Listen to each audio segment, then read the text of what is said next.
It's kinda hard to believe that I'm really in Seoul, Silvia uttered to herself.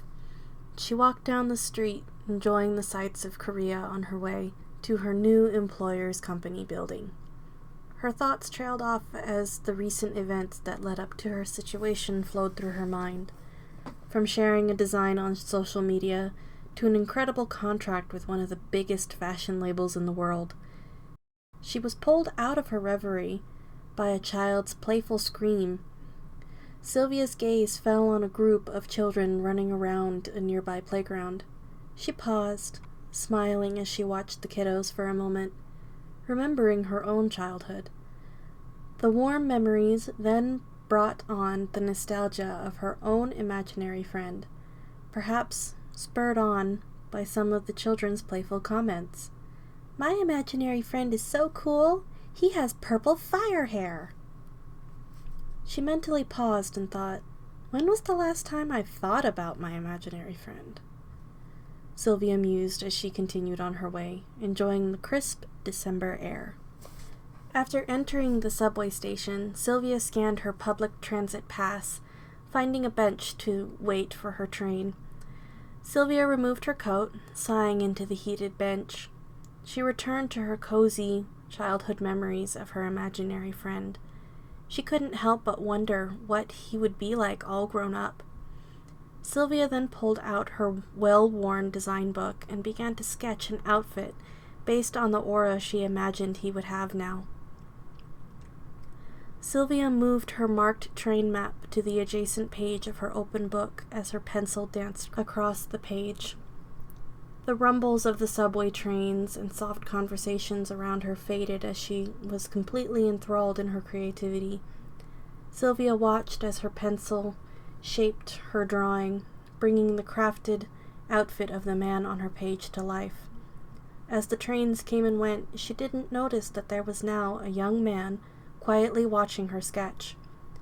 She paused to soak in the new design, thrilled at the idea of someday sewing the outfit on her page into reality.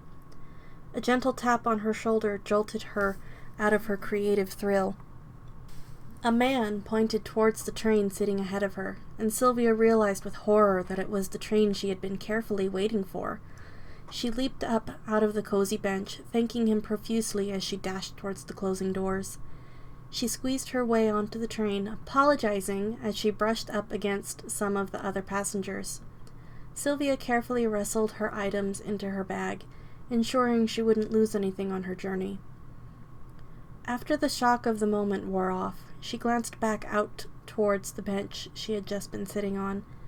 The man who tapped her shoulder looked eerily like her imaginary friend. She blinked in disbelief, as there was no one by the bench. He was intrigued by her, at first because of her foreign features, but then because he had peeked at her sketchbook as her pencil moved swiftly across it. He also took note of the map positioned on the second page, realizing the circled train on it was about to depart. He quickly glanced up, noting a dwindling line of passengers onboarding. Silvia remained seated, and he began to worry if she was aware the train she had circled on the map was there. The final call for passengers overcame his short inner battle of awkwardness. He gently tapped on her shoulder, trying to swallow the rising anxiety, and pointed towards her ride. Silvia, in a grateful panic, hurriedly scooped up her items and rushed onto the train. A single card fluttered out of her dangling coat's pocket. He tried to call out to her, but the train doors shut out the sound of his voice. He gingerly picked up the fallen card, hoping to inspect it for details. His phone rang out in the quiet subway station, spurring him into answering it quickly. "Hey, Hyung, where are you?" He sighed in frustration, glancing at the watch adorning his wrist. "Sorry, I got caught up in something. I'll be there in 10 minutes. The caller cackled. "Was she cute?" He immediately felt his pale cheeks flush red, his ears burning with embarrassment. "You be quiet. It was nothing of the sort." The man rushed to disconnect the call, coldly shoving it into his pocket. He felt the red intensify as he rushed to leave the station, avoiding the curious gaze of people around him. He tugged the collar of his shirt away from his now well-heated neck. "She was cute, but I'll never admit it to you." he hissed under his breath, picturing the caller's face. It was the strangest thing. She seemed familiar, but where would he have met her? She had the kind of face a man could never forget. As he walked away from the station, he couldn't help but wonder if she had made it to her destination safely. His mind raced, trying to comb through his memories to try and place her.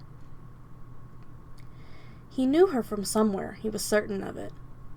He sighed into the wind, trying to release the frustration. Besides, he had other things to worry about. These next few months were going to be incredibly difficult. He turned, walking into a snow-dusted park. He was met with a familiar grin. His caller sprinted towards him, arms outstretched. "You'll never believe what my tarot cards said,"